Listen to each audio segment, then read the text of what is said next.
Today's lesson is going to cover quadratic word problems. You will find a copy of these notes in your notebook.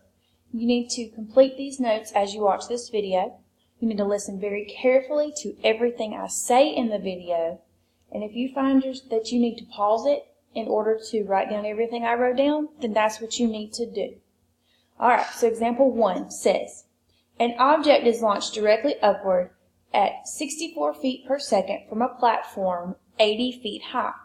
This situation is modeled by the equation h of t equals negative 16t squared plus 64t plus 80. Part A asks you to graph or tells you that the graph of this situation has been sketched below. Determine and label the important values on this graph. Part B wants you to state a reasonable domain and range. C wants to know what is the object's maximum height and when will it reach this height. So, everything you need to know to do domain and range can be found by completing the important numbers on this graph. Domain is your x values. In this case, that's time. You need to know where do I start and where do I stop. Range is your height values. So you want to know where's the bottom, where's the lowest height I could have, and what is the highest height. So let's get started. First thing I want to do is I want to look at this equation. This is written in standard form.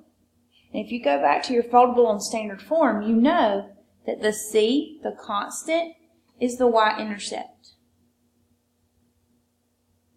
So that's where this graph intersects the y-axis. It intersects the y-axis right here. That tells you that this is 80 feet. Now if you read the question, you see where 80 comes from. The platform is 80 feet high.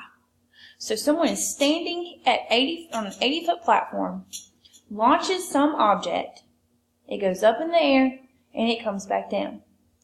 This is not necessarily the path of the object. The object may go straight up in the air and come straight back down. This is comparing at what time and the height of the object. So this point tells me at 0 time, before I've even launched the object, it's at 80 feet. You notice that it goes up until a certain amount. That's your maximum height. That's your vertex. That's going to be important. And then it begins to fall back down until it reaches the ground. I know this is the ground because this is a 0 height. So this is back on the ground. Therefore, all of these numbers are important. So if this is my vertex, I need my ordered pair. For my vertex, I do x equals negative b over 2a. I find my b value is negative 64 over 2 times a is a negative 16. I'm going to type that in my calculator. When I type that in my calculator, I find out my x value is 2. So the vertex x value is 2. If I know an x value and I know an equation, I plug it in to find that height. h of 2 equals. Everywhere I saw my variable, which in this case is a t for time, I plug in a 2. I plug this into my calculator, and when I do that, I find that I get 144. So that means the vertex is 2, 144. 2 is time, so that's 2 seconds. 144 is your height. So this is telling you that at 2 seconds, this object is 144 feet off the ground. So, domain is talking about x's, range is talking about y's.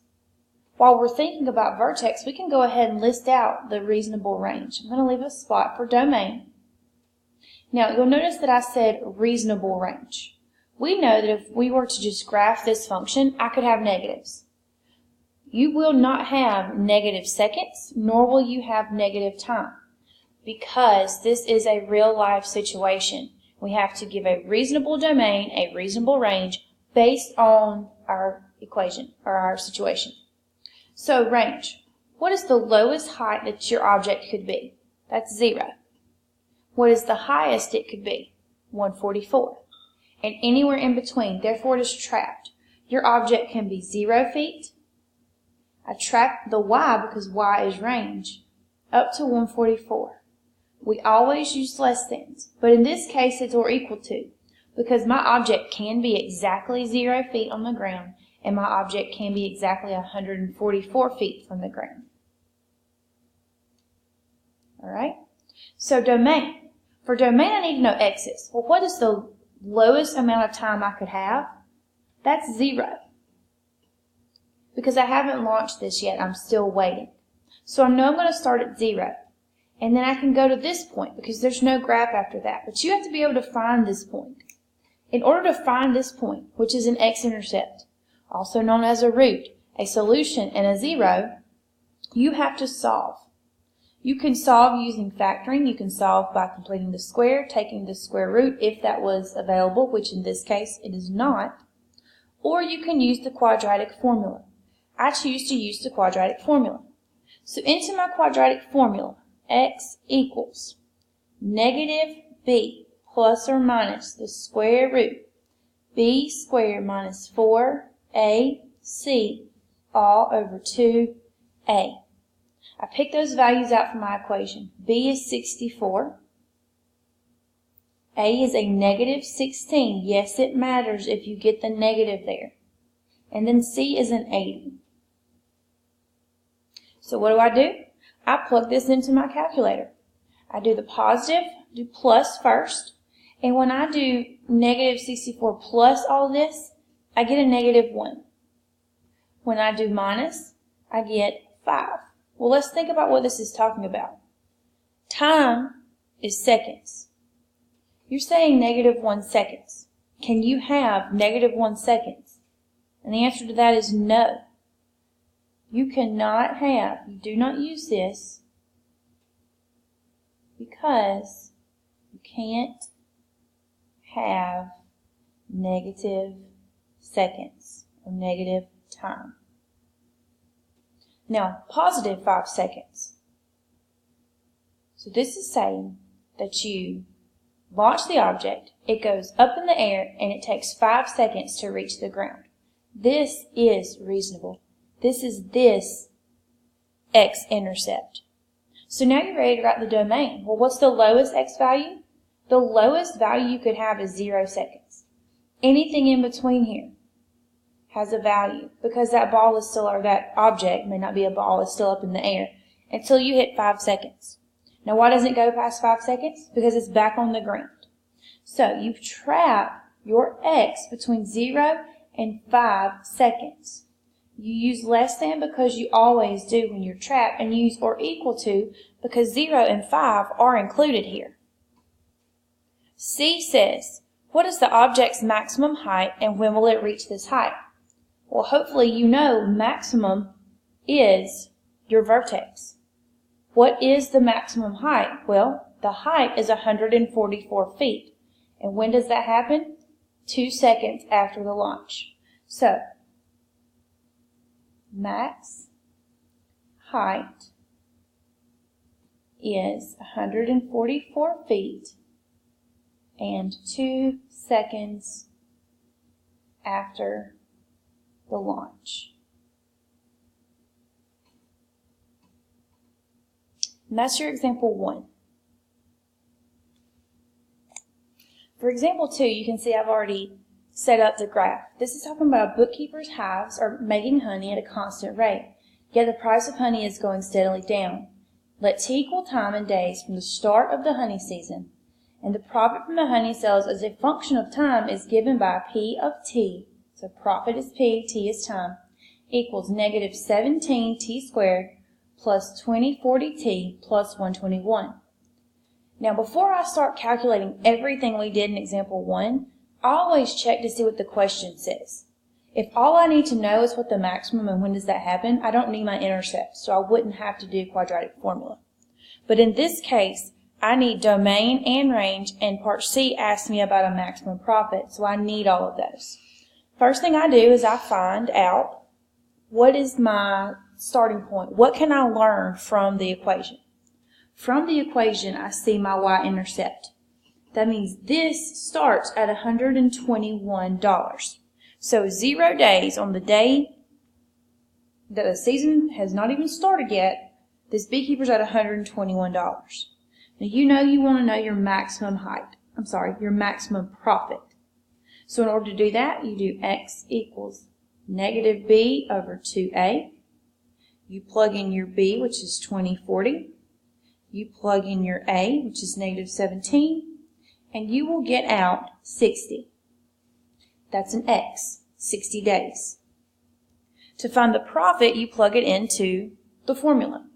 P of 60 equals negative 17, 60 squared, plus 2040 times 60, plus 121.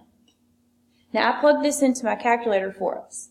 So I find that P of 60, so the profit at 60 days, is $61,321. So my maximum is $61,321. Just knowing the maximum, I'm allowed to answer part C. After how many days should he harvest his honey in order to realize the maximum profit? After how many days? Days is on your X, that's your first coordinate. He should harvest at 60 days. He will earn the most money. If he harvests the day before, he doesn't earn the most. If he harvests the day later, he doesn't earn the most at 60 days. Now, I need to describe the range. The range is the Y's. What is the lowest profit he could get? The lowest he could get is $0. The highest is $61,321. His range is between 0, less than or equal to Y, less than or equal to, some put dollars there, $61,321. Now, I'm going to pause this video for just a second, and what you're going to see up here is my quadratic formula. I'm going to do the quadratic formula because you need that for domain. As you can see, I've plugged in my values into my quadratic formula, and I got two answers because I did plus or minus. I have negative 0.059 days. You need to ask yourself, does that make sense? And hopefully you say no, because you can't have negative days in this situation, so we won't use that. Could you have 120.059 days in a growing season? Yeah, that's 120 full days and just a little bit extra. So this point is 120.059 days. So where is my domain? What is the lowest X value, the lowest number of days I could have? That's 0. What is the highest X value number of days I could have? 120.059. So I'm trapped. 0 days less than or equal to X, which is less than or equal to 120.059. Here you have each of these questions answered.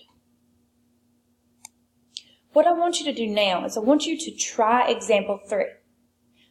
What you need to do first is take a really close look at this expression, this equation. What do you notice about this equation? Is this technically in standard form? And the answer to that is no. The very first thing that you need to do is you need to turn this around and put it in the proper form. This is negative 4.9 t squared plus 5.2t plus 10. Now you see A, B, and C. Try this, and when you have it finished, or if you get confused, open part 2 of the quadratic word problems videos.